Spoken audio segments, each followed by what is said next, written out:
और चलिए अब बात कोरोना की। आने वाले दिनों में कोरोना के मामले अभी और भी ज्यादा बढ़ने वाले हैं। एम्स के डायरेक्टर रणदीप गुलेरिया ने कोरोना को लेकर के बहुत बड़ी बात कही है। गुलेरिया ने कहा कि सर्दी के मौसम में कोरोना के मामले काफी तेजी से बढ़ सकते हैं। सर्दी के मौसम में तापमान कम होने की वजह से ऐसा हो सकता है, लिहाजा लोग अभी सावधानी बरतें।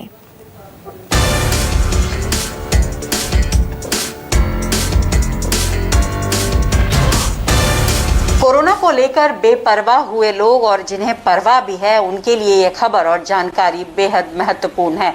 इस वक्त मैं एम्स दिल्ली में हूं और मेरे साथ एम्स के डायरेक्टर डॉक्टर रणदीप गुलेरिया है। आइए सीधे उन्हीं से बात करें कि आने वाले समय में कोविड-19 की स्थिति क्या रहने वाली है और ये बेफिक्री जो दिख रही है वो क्या सही है। सर बहुत शुक्रिया हमसे बात करने के लिए। और सबसे पहले सवाल जो मेरा यही होगा सर आपसे कि अब हम ठंड की तरफ बढ़ चुके हैं, सुबह और शाम का जो वक्त है वो बदल रहा है। ऐसे में कोविड-19 की अगर हम स्थिति की बात करें तो वो कैसा रहने वाला है? तो अगर हम अभी देखें तो देश में कोविड-19 के केसेस जो हैं कुछ हद तक कम हो रहे हैं, लेकिन अगर हम इस ट्रेंड को आगे मेंटेन करना चाहते हैं तो ये हम सब के लिए एक रिस्पॉन्सिबल सिटीजन बनने की बात है। और सर्दियों में ये बात सही है कि कोविड के केसेस के इन्फेक्शन बढ़ने के चांसेस ज़्यादा हो जाते हैं, क्योंकि जैसे रेस्पिरेटरी वायरसेस की हम बात करें और कोविड भी एक रेस्पिरेटरी वायरस है, उनके केसेस सर्दियों में बढ़ते हैं। उसके दो कारण हैं।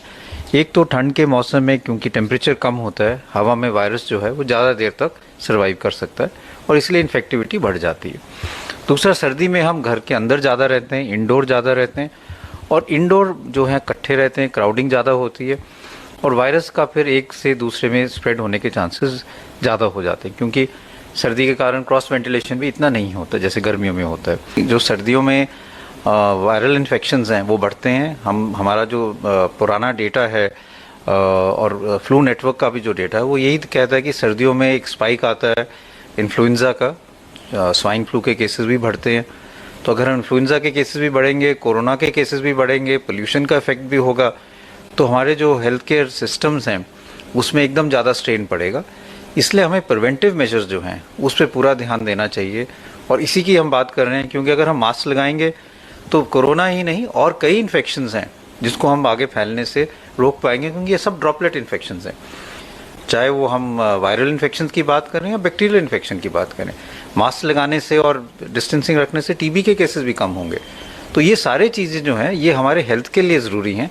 एक तरफ कोरोना है, एक तरफ ये स्मॉग होगा, क्या क्या ऐसे प्रिकॉशंस हैं जिनको लेना चाहिए, चाहे वो आम आदमी हो चाहे सरकार के लेवल पर भी क्या होना चाहिए?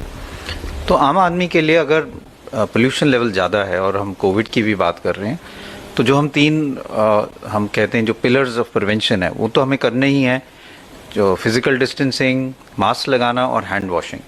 इसके अलावा जिन लोगों को रेस्पिरेटरी प्रॉब्लम्स हैं, जो बुज़ुर्ग लोग हैं, जिनके फेफड़े कमज़ोर हैं, उनको अगर पोल्यूशन लेवल किसी एरिया में ज़्यादा है तो वहाँ जाना अवॉइड करें, स्पेशली सुबह और शाम को जब पोल्यूशन लेवल ज़्यादा होता है। बहुत शुक्रिया सर न्यूज़ 24 से बात करने के लिए। तो फिलहाल जब तक वैक्सीन ना आ जाए तब तक मेरा अपना सुरक्षा कवच यानी MASK मास्क को उतारे ना, यही आपका बचाव करेगा। कैमरा पर्सन रफीक के साथ पल्लवी झा, दिल्ली न्यूज़ 24। अगर आपको हमारा ये वीडियो पसंद आया हो तो इसे लाइक और शेयर जरूर करें और हाँ, हमें सब्सक्राइब और फॉलो करना ना भूलें ताकि आप देश और दुनिया की कोई खबर मिस ना करें।